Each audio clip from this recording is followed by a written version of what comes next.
Hello guys, আসসালামু আলাইকুম। Welcome জানাচ্ছি মনবিলাসী রেসিপিতে। কেমন আছো সবাই? আশা করি অনেক ভালো আছো। আর আজকে কিন্তু আমি অনেক বেশি স্পেশাল একটা রেসিপি নিয়ে এসেছি। সবাই একই প্রসেসে বারবিকিউ করে দেখায়, কিন্তু আজকে আমি করে দেবো ভিন্ন উপায়। আর বারবিকিউ করার জন্য আমি কিন্তু টুনা মাছ নিয়ে নিয়েছি।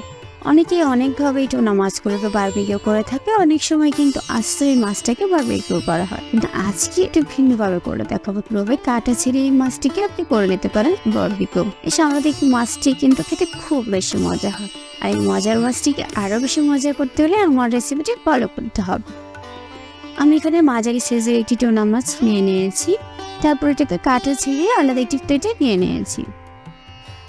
এবার আমি এখানে 3-4টি শুকনো মরিচ শিলপাটায় বেটে 2.5 টেবিল চামচ আদা নিয়ে নিয়েছি। এবার আমি একটি মশলা তৈরি করবো। এর জন্য আমি 1 টেবিল চামচ হলুদের গুঁড়ো, 1 টেবিল চামচ জিরার গুঁড়ো দিয়ে একটু পানি দিয়ে মিক্স করে নিয়েছি।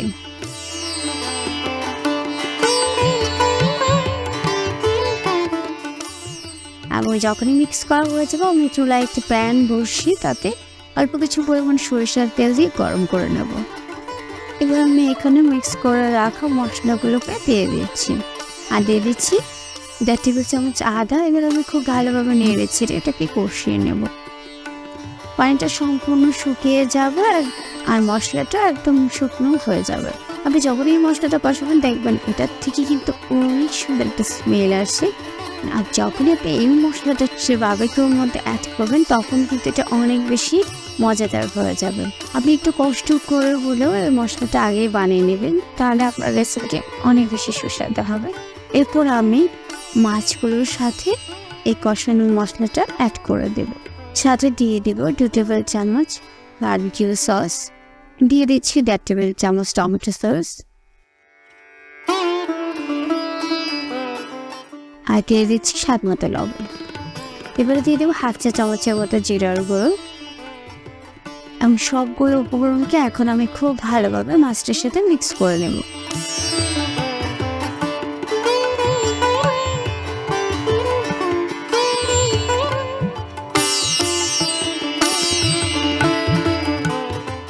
এবং মিক্স করা হয়ে গেলে এখন আমি একটু করে লেবুর রস আবারও সবগুলোর সাথে মিক্স করে নেব। এবার চুলায় একটু পেন বসিয়ে পরিমাণ মতো তেল দিয়ে তেল গরম করে সেই মাছগুলোকে দিয়ে দেবো। আপনি এভাবে কাটা সহ কিন্তু মাছটিকে বারবিকিউ করতে পারেন, আবার কাটা ছাড়াও মাছটাকে বারবিকিউ করে নিতে পারেন।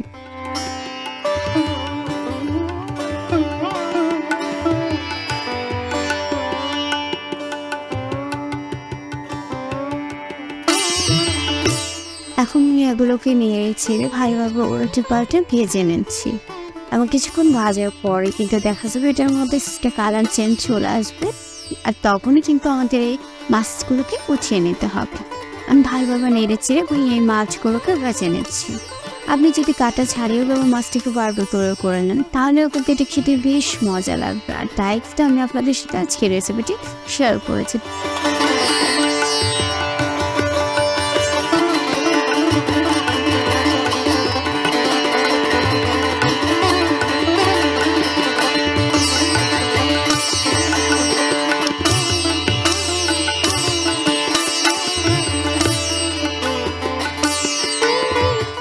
হয়ে গেছে মাছটাকে পুরোপুরি ভেজে নেওয়া। এবার আমি সবগুলোকে তুলে সার্ভ করে নেব।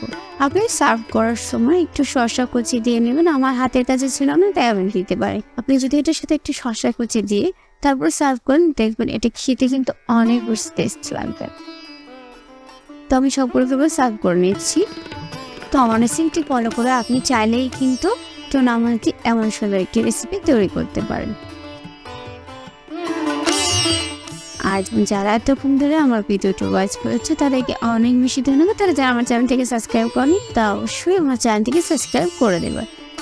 আজকে এই পর্যন্তই থাকলো। আল্লাহ হাফিজ, দেখা হবে অন্য কোনো ভিডিওতে।